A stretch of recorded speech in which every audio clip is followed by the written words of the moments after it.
नमस्कार, मैं अजय साहू और आप देखना शुरू कर चुके हैं शोरगुल टाइम्स। कहानी सीक्रेट अमीरजादा के इस एपिसोड में आहान हिमानी को अपनी गोद में लेकर जब हॉस्पिटल पहुंचता है तब यह देखकर पूरा गिल परिवार सकते में आ जाता है। यामिनी आग बबूला हो जाती है। यह मामला बाद में इतना आगे बढ़ जाता है कि बात आहान और सनाया के तलाक तक पहुंच जाती है। यामिनी सनाया को पिछले कई दिनों से आहान से तलाक लेने के लिए उकसाती रहती थी। इस बात को लेकर सनाया भी बहुत परेशान रहती थी। उसे समझ नहीं आता था कि आखिर वो क्या करे। इसी बीच कल्पना रायजादा के साथ हुई बात सनाया के दिमाग में घूम रही थी। सनाया सोचती है कि कल्पना की बात काफी हद तक सही है। सनाया आहान के लिए कमजोरी बन चुकी थी। ऐसी स्थिति में रायजादा परिवार आहान से डील करने के लिए सनाया का इस्तेमाल कर सकता था। अब सनाया को आहान के प्रोटेक्शन की चिंता होने लगी थी। इसी बीच यामिनी सनाया से एक बार फिर आहान से तलाक लेने की बात कहती है। कल्पना के बताए अनुसार सनाया के पास आहान को प्रोटेक्ट करने के लिए कोई दूसरा ऑप्शन नहीं था। वो आहान से तलाक लेने के लिए तैयार हो जाती है। इस एपिसोड की शुरुआत कुछ इस तरह से होती है। चलिए अब जानते हैं इस एपिसोड में आगे और क्या कुछ नया होता है। तलाक की बात सुनकर आहान बहुत परेशान हो जाता है। उसे सनाया के तलाक के फैसले ने झकझोर कर रख दिया था, पर आहान को ऐसा लगने लगा था कि सनाया जरूर किसी के दबाव में आकर तलाक का फैसला लिया है। आहान बस यही सोचते हुए वहां से बाहर निकल जाता है। वो हॉस्पिटल से निकलकर सड़क पर चलते जा रहा था। इसके बाद आहान एक पेड़ के नीचे रुक जाता है। इस वक्त अचानक आहान की नजर वहां से गुजर रही एक कार पर पड़ती है जिसमें कल्पना रायजादा बैठी हुई थी। कल्पना को शिमला में देखकर आहान हैरान हो जाता है, पर उसे यह समझने में समय नहीं लगता कि कल्पना के कहने पर ही सनाया ने आहान से डिवोर्स का फैसला लिया होगा। कल्पना भी आहान को देखकर गाड़ी उसके आगे खड़ी करती है और आहान के पास आ जाती है। उनके चेहरे पर मुस्कान थी। उन्होंने आहान से पूछा, क्या बात है, तुम मुझे मोम नहीं बुलाओगे? कल्पना रायजादा बुलाओगे? यह सब आपने किया है ना? आहान ने पूछा। आहान अब तक सोच रहा था कि सनाया अपने फैसले को लेकर इतनी पक्की क्यों थी, पर अब कल्पना को शिमला में देखकर उसे सब समझ आ रहा था। इतना तो उसे विश्वास था कि यह सब कनक और हिमानी की वजह से नहीं हुआ था। मैंने क्या कहा? कल्पना ने चिढ़ते हुए पूछा। आप सनाया से मिली थी ना? आहान ने अपना गुस्सा शांत करते हुए पूछा। हाँ, मैं परसों ही सनाया से मिली थी।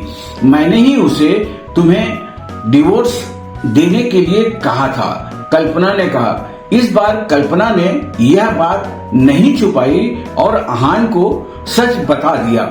आपने ऐसा क्यों किया? आहान ने गुस्से में पूछा। इस क्यों का मेरे पास कोई जवाब नहीं है, कल्पना ने कहा। मैं बस देखना चाहती थी कि वो लड़की तुमसे कितना प्यार करती है। मानना पड़ेगा उससे मुझे डिसअपॉइंट नहीं किया, कल्पना ने मुस्कुराते हुए कहा। मिसेस कल्पना, मैं नहीं चाहता कि आप मेरे और सनाया के रिश्ते में दखल दें, आहान ने कहा। अब तो मैंने दखल दे दी है, अब तुम क्या कर लोगे? कल्पना ने रुकी आवाज में कहा। आहान ने कुछ नहीं कहा। वो बस अपना गुस्सा शांत करने की कोशिश कर रहा था। इतने सालों में कल्पना ने उसे और उसकी माँ को कोई तकलीफ नहीं पहुंचाई थी। जहां बाकी सब दोनों को बहुत परेशान करते थे, वही कल्पना उनका साथ देती थी, जबकि उन्हें उन दोनों से सबसे ज्यादा नफरत होनी चाहिए। इस वजह से आहान ने उनसे कभी भी नफरत नहीं की थी। दोनों का रिश्ता बहुत न्यूट्रल था, पर वो भी कल्पना रायजादा थी। उसके दिमाग में क्या चल रहा था वो कोई नहीं जानता था। जब आहान ने कुछ नहीं कहा तब कल्पना ने कहा, तुम दोनों एक दूसरे के लिए सही नहीं हो। आज नहीं तो कल सनाया तुम पर बोझ बन जाती। आपको उससे क्या लेना देना है? आहान ने कहा। पहले लेना देना नहीं था पर अब है, कल्पना ने कहा। मतलब मैं कुछ समझा नहीं। आहान ने कहा, जब तुम सब जानते हो तो फिर मुझसे क्यों पूछ रहे हो? तुम्हें अच्छे से पता है मैं यहाँ क्यों आई हूँ। कल्पना ने कहा। आहान इस बात से सोच में पड़ जाता है। उसे समझ नहीं आ रहा था कि कल्पना क्या कह रही है। मैं नहीं जानता। आहान ने कहा, मैं बात गोल मोल नहीं घुमाऊंगी। तुम आलोक रायजादा से बदला लेने में मेरी मदद करो, मैं सनाया को प्रोटेक्ट करूंगी। तुम्हें डील मंजूर है? कल्पना ने कहा। आप क्या बोल रही हैं? मुझे कुछ समझ नहीं आ रहा है। आहान ने कहा। आहान श्योर नहीं था कि कल्पना उसके बारे में सच में कुछ जानती थी या बस ऐसे ही हवा में तीर चला रही थी। आहान, तुम बाकियों से कुछ भी छिपा सकते हो पर मुझसे नहीं। मैं जानती हूँ कि 3 महीने पहले तुमने मार्शल आर्ट के सारे लेवल पार कर लिए हैं और अब तुम मार्शल आर्ट एक्सपर्ट हो। अगर सबको यह बात पता चल गया कि एक 26 साल का लड़का मार्शल आर्ट मास्टर है तो फिर क्या होगा? कल्पना ने मुस्कुराते हुए कहा। आहान का दिल बैठ गया। कल्पना आहान के बारे में सब जानती थी। उन्हें पता था कि आहान एक्सपर्ट बन गया था। इसका मतलब यह था कि उन्होंने अभी भी उस पर नजर रखना बंद नहीं किया था। पहले उसे लगा था कि आदित्य को ही उसके बारे में पता था पर अब कल्पना भी सब जानती थी। देखो, मुझे ना तुम्हारा वक्त बर्बाद करना है और न ही अपना। तुम जानते हो मेरे बेटे की मौत कैसे हुई थी। मैं बस इतना चाहती हूँ कि तुम उस आलोक रायजादा परिवार को खत्म कर दो। कल्पना ने कहा। कल्पना की आंखों में आलोक के लिए नफरत साफ नजर आ रही थी। आहान शांत था। वो नहीं जानता था कि यह बात कल्पना इतनी आसानी से बोल देगी। तुम मेरे लिए आलोक को संभालो, मैं सनाया को प्रोटेक्ट करूंगी। बस तुम उनके पूरे परिवार को खत्म कर दो। कल्पना ने कहा। कल्पना जानती थी ये आहान बेवकूफ नहीं है। वो उसकी बात जरूर समझेगा। आप इतना सब कुछ जानती हैं तो आपको यह भी पता होगा कि आलोक रायजादा का मार्शल आर्ट की दुनिया में क्या स्टेटस है। आहान ने लंबी सांस लेते हुए कहा। इस वक्त आहान के पास कल्पना की बातों को सच मानने के अलावा और कोई ऑप्शन नहीं था। आलोक रायजादा इस वक्त मार्शल आर्ट में सबसे बड़ा नाम था। आहान ने यहाँ तक सुना था कि वो बहुत जल्दी ग्रैंड मास्टर बनने वाला है। आलोक से ज्यादा पावरफुल और स्ट्रांग पूरी दुनिया में कोई नहीं था। क्या हुआ? तुम्हें खुद पर भरोसा नहीं? कल्पना ने कहा। आहान ने कुछ नहीं कहा। बात सिर्फ यह नहीं थी कि उसमें आलोक को मारने का कॉन्फिडेंस है या नहीं। बात यह भी थी कि आलोक के साथ रायजादा परिवार था। वो आलोक को ऐसे ही मरते हुए नहीं देखने वाले थे। आलोक के साथ साथ उसे पूरी रायजादा फैमिली से डील करने की ताकत चाहिए थी। आहान, तुमने अनन्या के साथ जो किया उसके बाद आलोक तुम्हें ऐसे ही तो नहीं छोड़ेगा। वो तुमसे बदला जरूर लेगा और तुमसे बदला लेने के लिए वो सनाया का इस्तेमाल करेगा। सब जानते हैं कि सनाया तुम्हारी एकलौती और सबसे बड़ी कमजोरी है। कल्पना ने कहा। आहान अभी भी चुप था। कल्पना की बात बिल्कुल सच थी। सनाया के अलावा आहान की कोई और कमजोरी नहीं थी। सनाया के लिए उसने विक्की, राकी, सनी और कनक के साथ हाथ मिलाया था। उसने अब तक जो भी किया था सनाया को प्रोटेक्ट करने के लिए किया था, पर रायजादा परिवार के सामने यह सब एक मजाक था। वो एक ही बार में पूरे शिमला को खत्म कर सकते हैं। उनकी पावर के आगे किसी की पावर की कोई वैल्यू नहीं थी।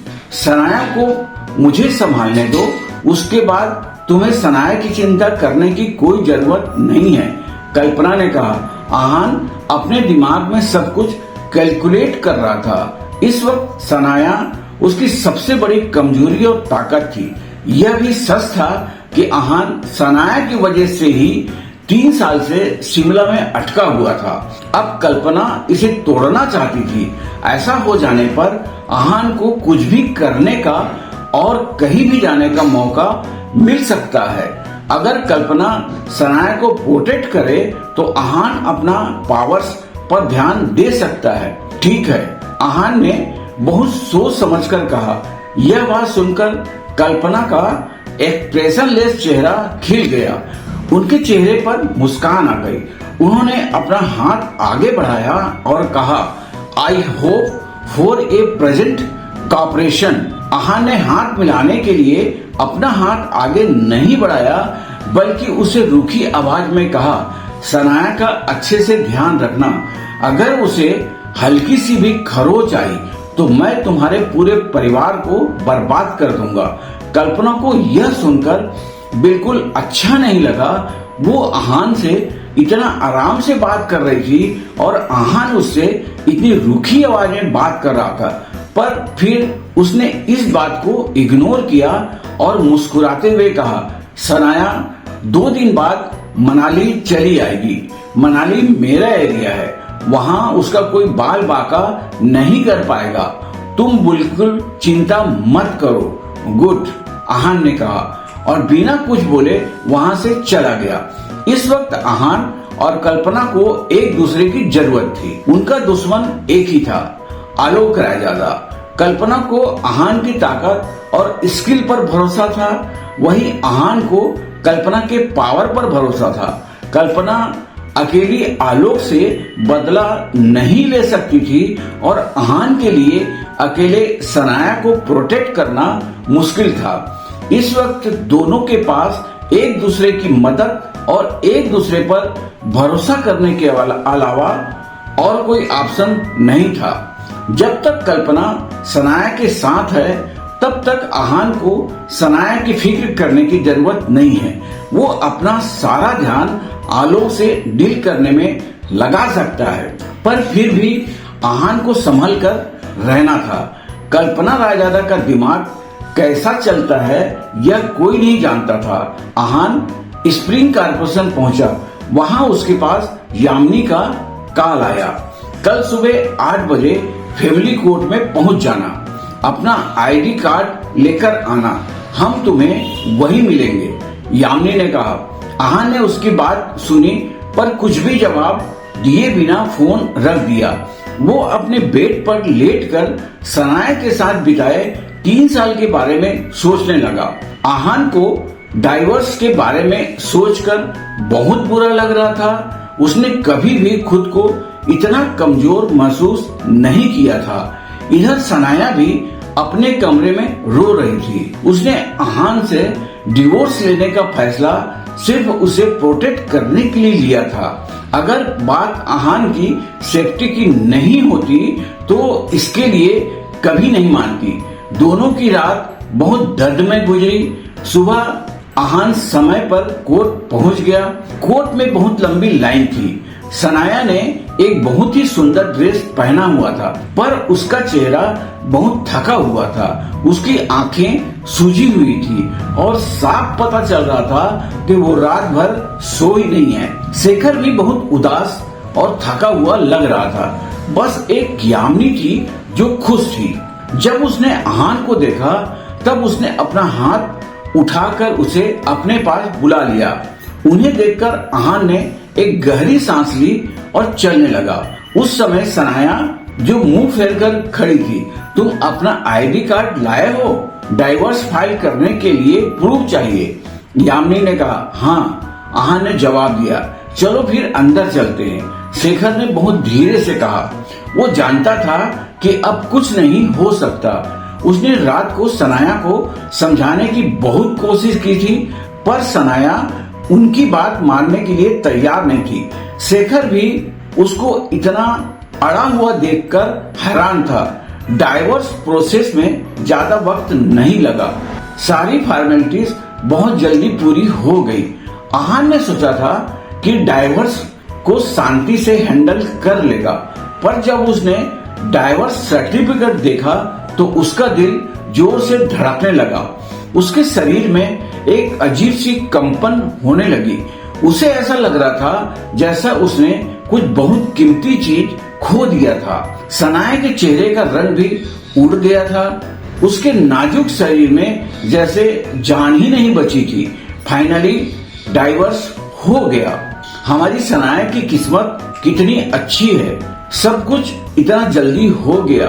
हमें बार बार कोर्ट के चक्कर नहीं काटने पड़े, यामिनी ने कहा। यामिनी, शेखर ने गुस्से से कहा। आहान, मेरी बात ध्यान से सुनो। अब तुम्हारा और सनाया का कोई रिश्ता नहीं है। तुम दोनों के रास्ते अलग हैं। अब से तुम दोनों एक दूसरे से कोई कांटेक्ट नहीं करोगे। आज के बाद सनाया के रास्ते में मत आना, यामिनी ने कहा।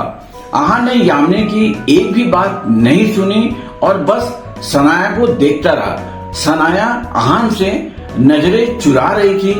1 महीने के अंदर मैं सनाया की शादी करवाऊंगी और इस बार उसकी शादी बहुत बड़े परिवार में होगी, जो तुमसे 1000 गुना ज्यादा अच्छा होगा और सनाया के लायक होगा।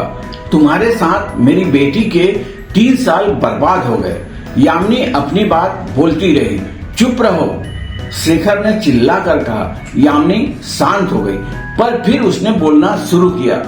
तुम मुझ पर क्यों चिल्ला रहे हो? इतना खुशी का दिन है, यामिनी ने कहा। खुशी का दिन? शेखर ने अपने दांत पीसते हुए कहा। उसका मन कर रहा था कि वो यामिनी को एक थप्पड़ लगाए। हाँ, आज हमारी बेटी आजाद हो गई। 3 साल से इस यूजलेस की वजह से सनाया को कितना कुछ सहना पड़ा था। एक दिन भी ऐसा नहीं था जब सनाया को तकलीफ ना हुई हो। आज इनके तलाक से सनाया फ्री हो गई है। इससे ज्यादा खुशी की बात और क्या हो सकती है? यामिनी ने कहा। इससे पहले शेखर कुछ कह पाता, आहान ने कहा, पापा यह सही बोल रही है। सनाया ने मेरे साथ सिर्फ दुख देखे हैं, मैं इसे कोई खुशी नहीं दे पाया। सॉरी सनाया, सॉरी पापा। आहान, ऐसा मत कहो।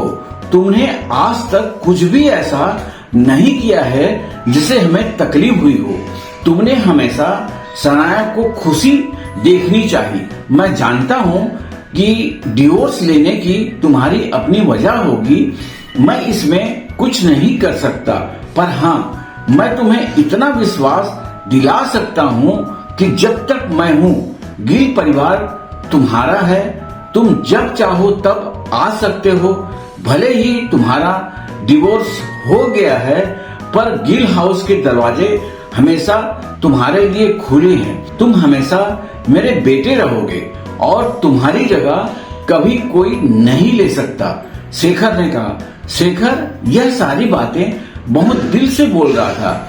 मैं आपसे मिलने आता रहूंगा, आहान ने कहा। यामिनी ने रूखी आवाज में सनाया से कहा, सनाया तुम मेरे साथ चलो। सनाया ने अपना डाइवोर्स सर्टिफिकेट पर्स में डाला और यामिनी के साथ जाने लगी। सनाया 1 मिनट रुको, तभी आहान ने कहा। आहान अब सनाया से क्या करना चाहता था? आगे जानने के लिए बने रहिए हमारे चैनल शोरगुल टाइम के साथ। बस इसी के साथ यह एपिसोड भी यहीं पर समाप्त होता है। इस एपिसोड को आगे बढ़ाते हुए कल फिर मुलाकात होगी। आज के लिए बस इतना ही। अब कल तक के लिए हमें इजाजत दीजिए। नमस्कार, धन्यवाद।